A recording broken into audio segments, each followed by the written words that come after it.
Prisrčno pozdravljeni. Zagotovo ste že kdaj slišali, da smo vsi en tak čudež.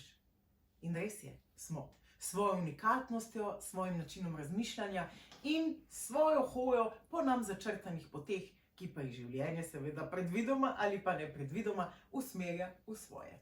Kaj z njih naredimo, je naša izbira. Je pa zagotovo zanimiva izbira, da se zdajle srečamo in da nas gledate. Kajti pred vami je še en čudovit utrinek. Kaj je namen teh utrinkov, Rebeka? Namen utrinkov je, da vse te besede napisane nekomu mogoče pomagajo. Mi, ko smo pa danes vse tri tle, bomo pa o teh besedah, stavkih, kakšno rekli. Dovolimo si biti odprte, vsaka pove svoje mnenje in bomo videli, kaj bo nastalo. Najprej pa mi povej, odkot se ti je utrnila ideja, da povabiš najino gostjo? Ja, Ajda je čudovita in lepo pozdravljena, hvala, ker si se odzvala v vabilu. Midva imava eno skupno strast, delo v laboratoriju, delo preučevanje nekaj, kar mogoče v čem ni vidno. In v njej je veliko znanja, veliko strasti in veliko modrosti. In vem, da bo danes veliko delila tudi vsem, z vsemi, ki ste danes z nami. Odlično in lepo pozdravljena tudi z moje strani. Pa, če si že, seveda, največkrat, ko se predstavljamo strokovno, kaj smo po poklicu, s čim se ukvarjamo in kaj delamo, kje delujemo. A si ti v svojem delu že, glede na to, da laboratorij ponuja marsikaj razburljivega, naletela na kak čudež?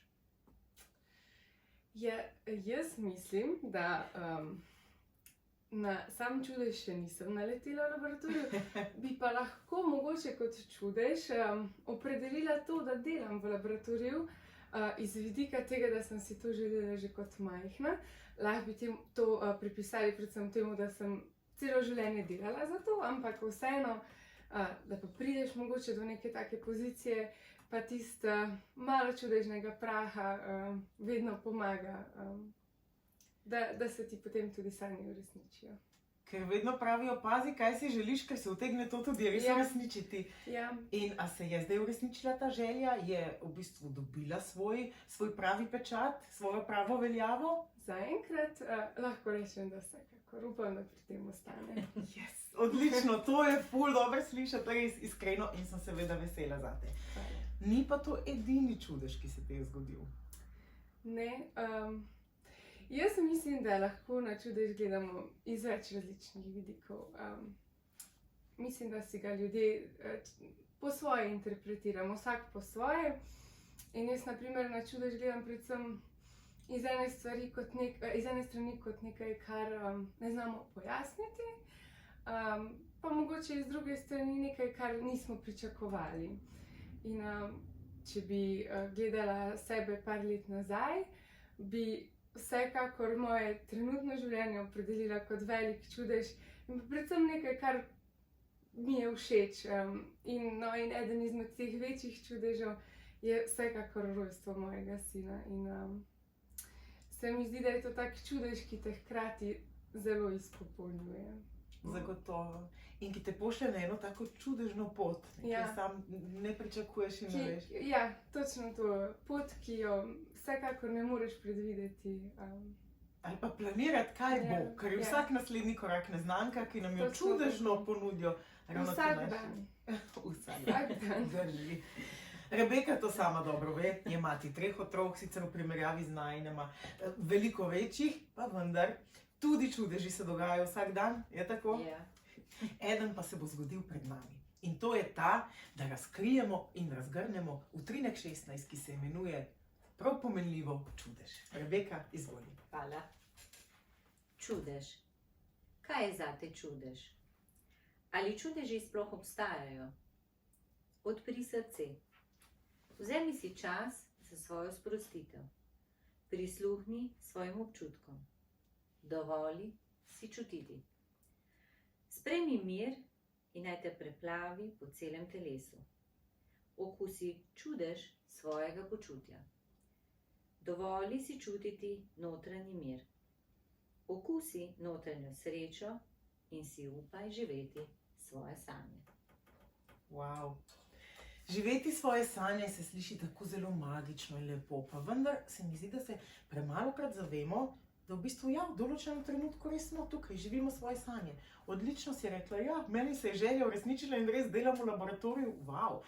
Ali pa tudi ti, konec koncev sediš tule v prostoru, ki si ga zamislila kot idejo in se je čudežno, seveda s tvojimi dejanji in akcijami, tudi ustvaril. In zdaj smo tukaj, 3 mame, bile deležne čudežev vesolja, da imamo pred seboj ta čudovita bitja, ki nam odpirajo nov svet čudežev. Pa vendar, kaj pa tisti, ki so izgubili vero v čudeže? Kaj bi njim svetovala, recimo Rebeka? Jaz bi tako rekla, mislim, da res težko rečemo, da smo skozi v teh tudi v počutju čudežev, pa da nam je fajn, pa idealno. Verjamem, da se vsak od nas spozna tudi s kakšnim neprijetnim dogodkom, ki mu pride na pot. Tudi recimo vidimo pri otrocih, otroci so iskreni, povejo, pokažejo. Mi že znamo filtrirati določene stvari. Če smo danes mogoče malo bolj razdražljivi, lahko to naredimo tako, da niti ne pokažemo, ker smo se tega že naučili. Otroci so pa iskreni in nam pokažejo vse in so nam kot neke luči, ki nam dajo tudi možnosti, da sebe preučujemo, pogledamo, kaj se nam zgodi, ko vidimo otroka v različnih situacijah in hkrati, jaz, če gledam tale utrine, kako opisuje čudež počutja, se mi zdi, da zelo pomembno je, da ohranjamo svojo mirnost, svojo to neko ravnovesje, harmonijo. To je zame, ki mogoče vedno nisem bila deležna te mirnosti, je to zame čudež. In da sem lahko v teh vibracijah, da se ne dovolim velikih odmikov gor in dol. Se pravi, ne v euforijo, ne v jezo, mi pomaga, da sem boljša v vseh svojih vlogah. Je pa res, da čudež, če gledamo tudi iz znanstvenega vidika, je ne samo, da gledamo, da nekšna reakcija, da nekaj odkrijemo, nekaj novega naredimo, konec koncev je lahko tudi čudež, da se vse varno zaključi, da ne pride do kakšne eksplozije. Ne? Se pravi, na vsako stvar se mi zdi, da lahko z nekim vsako stvar lahko opredelimo kot drobni čudež. Samo če pogledamo z pravega zornega kota. In iz katerega zornega kota najraje na te čudeže, bodi si poslovno, bodi si v materinstvu, gledaš ti? Si bolj racionalne narave, glede na to, da izhajaš iz znanstvenega okolja, ali si dovoliš biti ta sproščena, vilinska ženska, ki preprosto gre to pot? Se mi zdi, da bi še jaz malo kompenziram med svojo stroko in med situacijami vsakodnevnimi. Zdaj, res, če bi gledal to iz vidika znanosti, potem so čudeži redki, so čudeži le tiste stvari, ki jih je težko oziroma se jih ne da pojasniti, ampak situacijsko gledano vsak dan pa je čudežev mnogo in mislim, da je najbolj pomembno, da se potem takem upamo živeti čudeže, da nam da nimamo slabe vesti, ko ga doživimo, da pa vsem si priznamo, da smo nekaj naredili za to, pa da tudi nam se lahko zgodijo čudeži. To se mi zdi najbolj pomembno, ker dostikrat, ko dosežem kakšen cilj, si potem mislim, joj, zdaj se je pa meni to zgodilo, a je lahko večno tako dobro, a bo to trajalo. In to je, mislim, da ena izmed stvari, ki jo moramo dosti dobro znati, da se umirimo, da, tako je rekla prej Rebeka, da ni nihanj, da sprejmemo takšne situacije in da jih znamo živeti. In da jih znamo tudi ceniti. In da jih znamo ceniti, vsekakor. Ti tudi ceniš svoje življenje tako, da ga včasih deliš malo prek družbenih omrežij. Je to ena izmed strasti, ena izmed čudežev v življenju ali zgolj nujno zlo, ker smo vsi pač toliko v digitalnem svetu, da je jasno, da tudi tam delimo kakšne male dnevne čudeže? Moram reči, da je moje življenje trenutno kar dosti pestro in da stvarmi, s katerimi se ukvarjam, so sigurno ene, s katerimi se rada ukvarjam, ker se v nasprotnem primeru ne bi imela časa ukvarjati z njimi, tako kot pravijo, da pač tiste stvari, ki jih nas veselijo, za njih si sigurno vzamemo čas.